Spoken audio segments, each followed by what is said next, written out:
Hey, welcome back to JG3 Reviews. My name is James, and I do fountain pens and ink and all that related stuff. Well, today I have a pen for you that is from my Pens Around the World collection.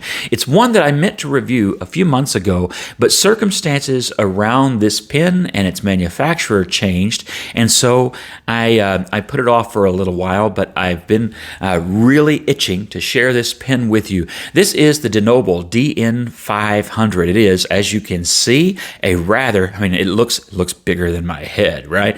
It's not quite that big, but it is a big pen.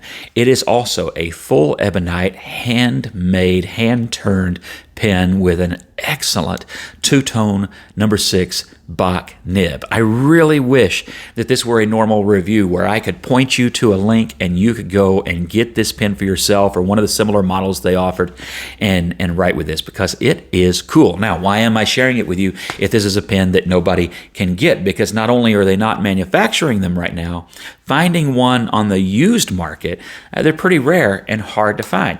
Well, here's the reason. They contacted me and sent me this pen for review, and I was enthusiastic to share it with you when the pen arrived, and I wrote with it. I was extremely enthusiastic to share it with you, and then I got an email from the owner of DeNobil, and his email unfortunately said that because of some circumstances in the Republic of Moldova at the moment, they have had to cease production, and when they will resume is, at least at the time of his email, an unknown. He gave me the option of simply keeping and enjoying this really great pen, or reviewing the pen in hopes that someday they will be able to manufacture them again. And I decided to do something that is a bit of a third option. This is not going to be a review in the sense of, you can't go out and find one very easily at all. This is going to be me sharing with you my impressions of how they made this pen, how well they made this pen, how it writes and things like that, like I would do in a normal review. But I am doing this review more to honor not just those at DeNobil, but people who make pens, who still handcraft pens that don't just come down an assembly line.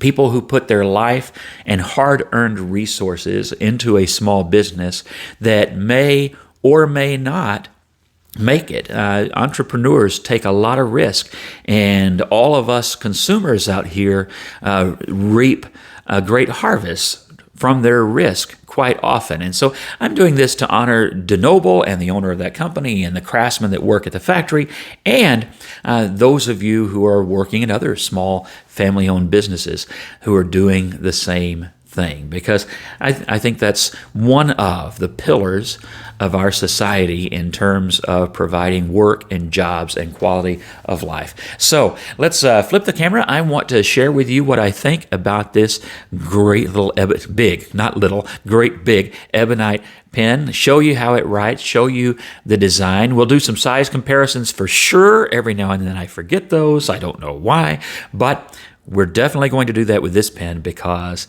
it's a big honker pen, and I think you're going to like this pen. Let's flip that camera and dive right in.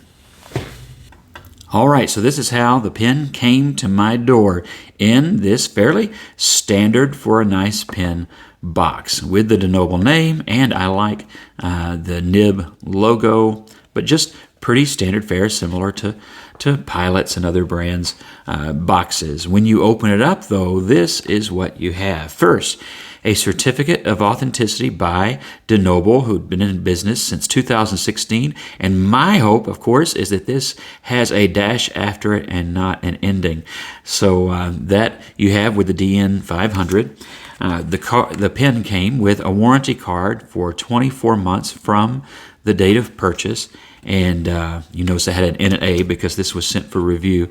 And then a product care card. So all of that is pretty standard, although I say that, there are many pens that don't come with it.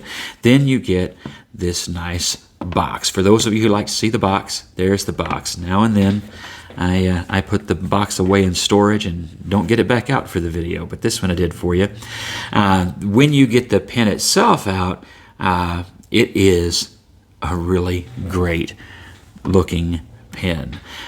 It's that classic black and gold. You could also get it with silver trim, and you could get it in blue, green, and I think tan. I don't know. I'll put the picture up for you from their website. You can still go and look at the pens that they have made. You just won't be able to purchase anything. But the pen is really nicely done. Now, I've got fingerprints probably all over it from handling it for this filming, but a really nicely hand-polished, hand-turned Ebonite pen. So that is all just done excellently. And you will notice that the DeNobil name is in the barrel, and I love that they have done this and engraved the barrel in that old school way and done such a lovely job of it. There are other companies that do this and do it well. There are also some that do this and it shows how quickly the pen was thrown in a box. But this was very nicely done, and the polish on this pen is, as far as I can tell, it's flawless.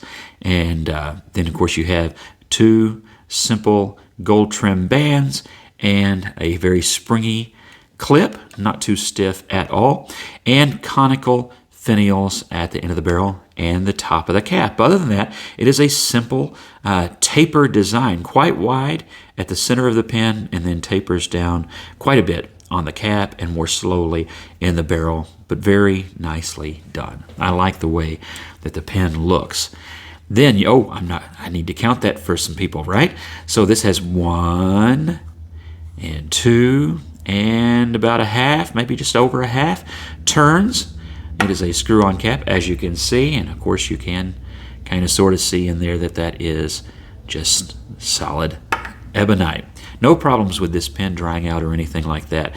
And then you find some things that I like. A big two-tone number 6 fine nib, and I'll show that a little bit closer here in a second. An Ebonite feed, also a wonderful thing to find and all too rare even on these upper end pens. Then you take off the body or the barrel, and you find what I believe is a Schmidt converter. And so it is a standard international cartridge converter pen with a good quality converter included, as it should always be. And then that's it. Very, very simple. But simplicity can just be overly simple, or it can be simply elegant, and I think that's the case with this pen. I just think that it's a nice, tasteful design, but even better than that, it is a really well-made, hand-turned Ebonite pen. Now let's take a good look at the nib while I've got the cap off. Again, it is a two-tone number 6 Bach nib. This one is in fine. They offered fine, medium, and broad, and hopefully they will offer. I hope they come back into production. And again, an Ebonite feed. This pen writes really well, though, and I've really enjoyed it. So why don't we move on to the writing test? So this is the DeNobil.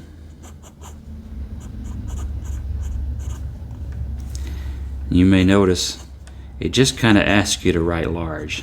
Even though this is a fine, a fine will usually cause you to write a little bit smaller. This pen just kind of brings it out that you just ought to write a little bit bigger. That is a fine number 6, and it is steel. It's a two-tone steel Bach nib, and you probably, those of you who have a sharp eye for this sort of thing, know that this is Iroshizuku kon-peki ink.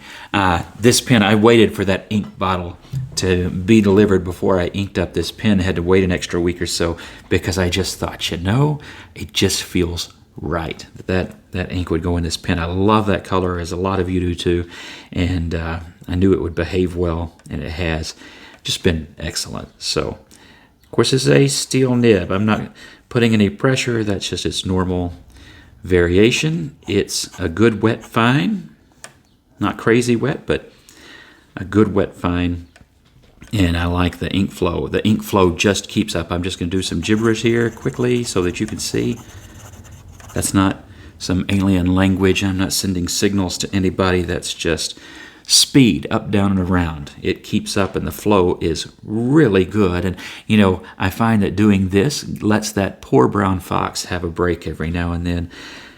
I'm going to be quiet.